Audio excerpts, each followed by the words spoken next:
Vamos a seguir con las ensaladas de repollo, me parece. De repollo. Me da risa porque de repente le hacen memes a eso de que todo el mundo le hace el feo. La verdad no es algo como que pida yo mucho en cuanto a cuando pido pollo frito, pero pues bueno, nos tocó probarlo. De hecho huele demasiado, me voy a sentir un conejo.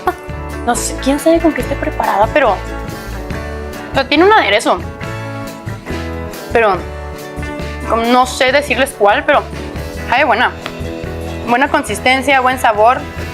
También la zanahoria rallada como que le da ese toque dulcecito, ¿saben? Ok.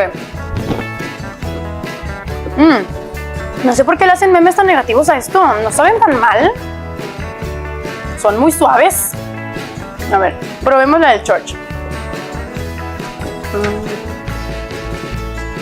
Ok, sí sabe diferente.